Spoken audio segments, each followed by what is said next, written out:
would you stop doing and what would you start doing if you were delivered some pretty tough news about the amount of time that you still have left on Earth? Now, in this short habit hack show, you're going to learn some powerful ideas that you can use now to live a more fulfilling life. Welcome to Peak Performance Habits with Jackie Elmer, where you're going to learn how to create everything you want in the core areas of your life: relationships, health and fitness, and of course, money and career. You can learn more at peakperformancehabits.com.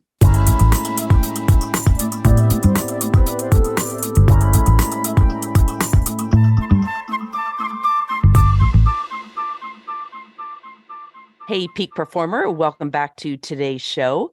One of my goals in my podcast and my YouTube channel is to provide little short bursts of inspiration, education, tips, and tools that you can use to really accelerate your growth and success in life, business, and whatever the goals are that you have created for yourself. So, as I mentioned, the question is, what would you stop doing and what would you start doing? And I have a few other questions too. If you found out that you have a short time left on this earth. So let's pretend that you're given a diagnosis of having 1 year left to live. After you've recovered and accepted the news that you only have 1 year left to live, let me ask you, what are the changes that you would begin to make? What would you look around about your life and how you spend your time and evaluate? And again, what changes then would you begin to incorporate to live your life fully and take advantage of every single last day that you have on this earth? Well, the question is, of course, why wait until a bad diagnosis or put it off any longer? Why are we doing those things that truly don't matter? And why are we putting off those things that truly do matter? What can we let go of in terms of things, possessions, limiting beliefs, people in some cases? What can we do to really ramp up our life? So, question number one to answer is, if I only had 1 year left to live, what would I stop doing? And I want to encourage you to get out a sheet of paper and really spend some time on this. Do more as a peak performer and a habit hacker. Do more than simply listen and think about it. I want you to actually get out a piece of paper and do it.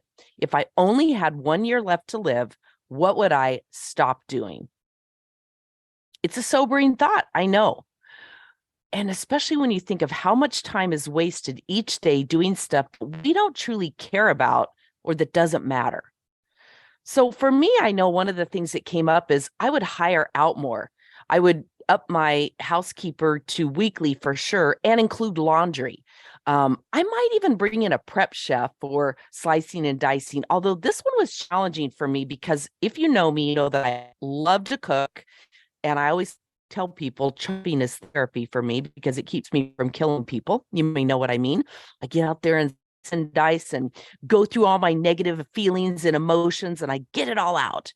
So I'm really working on what are those things that I would stop doing. I know I would hire a lot more out of business. So I did spend some time making a list and then prioritizing what can I offload that I'm doing that are those menial tasks that don't really matter. The next question, what would you start doing or start doing more of? In other words, what are you delaying or putting off until Sunday? So for me, for sure, it's travel. And it's interesting. I am launching this show in February, but the reality of it is I read the book that this came from, and it's not coming to me right now what that book is. So if I come up with it, I'll put it in the show notes. I started working on this in either November or December, but I really thought about it. And for me, my number one hot button really is travel. I just absolutely love traveling all over. And next week, I actually leave on a bucket list trip that I said yes to, came in out of the blue. It wasn't planned, gone for almost 2.5 weeks. I'm going clear around the world, visiting some countries that have been on my bucket list.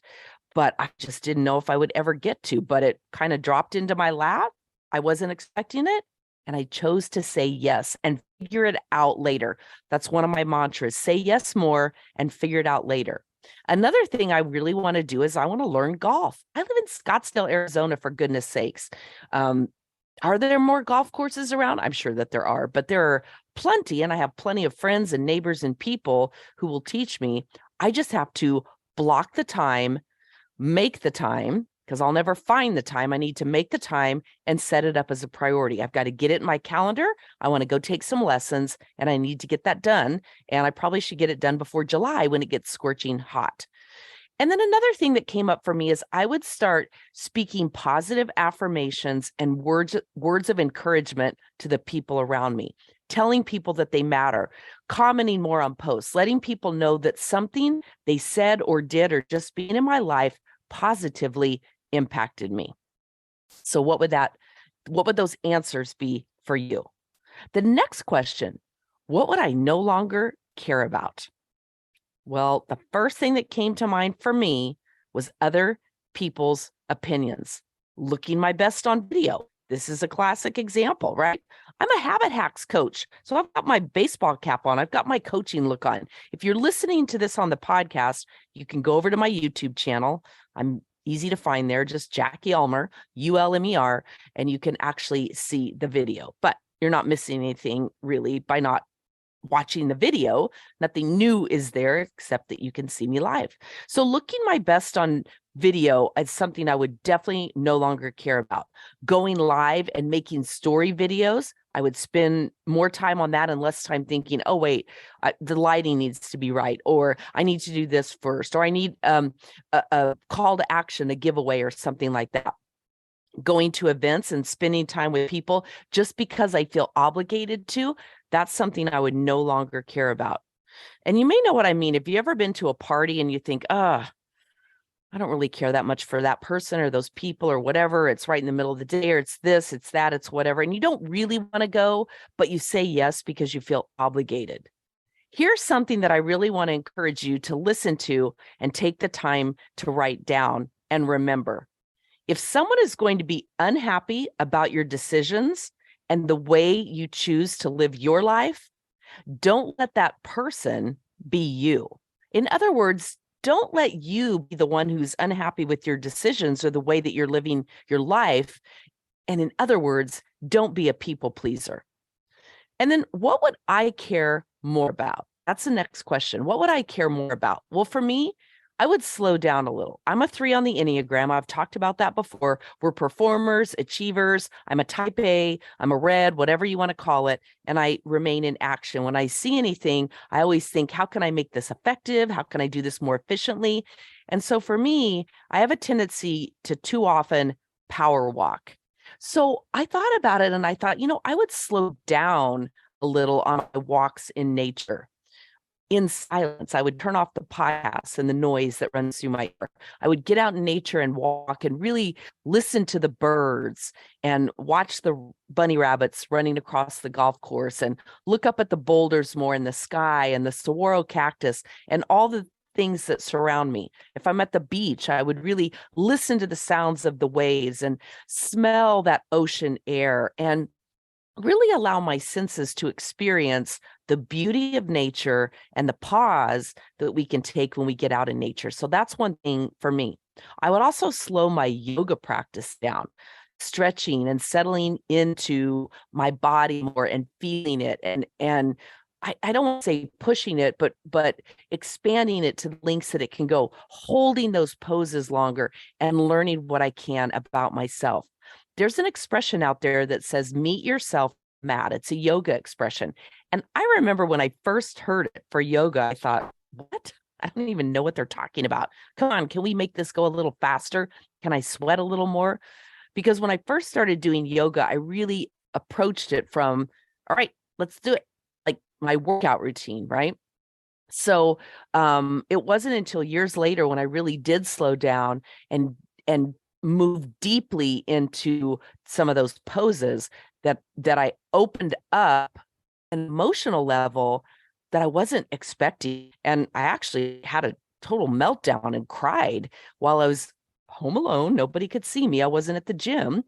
And honestly, I don't think I would have allowed myself to experience that in a crowd because my competitive nature kicks in when I'm in a yoga class.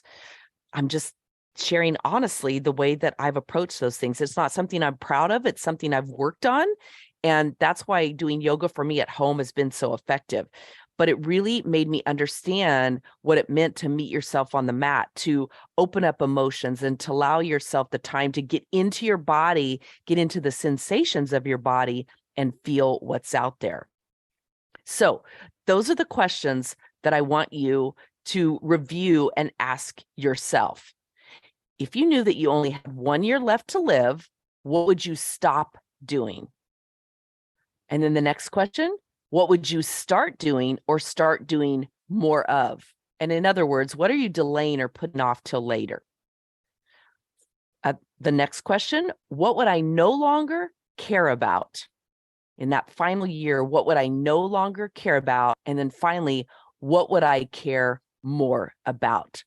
So with that, I want to really encourage you to live every day to its fullest. I know that's cliche. I know you've heard it before, but live every day as if you've been given that diagnosis. Because the reality of it is, none of us truly know when that last day is going to come. I'm Jackie Ulmer. Thanks for listening. Sometimes creating the life we want can seem challenging, and we're uncertain where to begin. Would you like a co-pilot on your journey? I've been the co-pilot in my life, marriage, and business coaching for years, and I would love to be yours.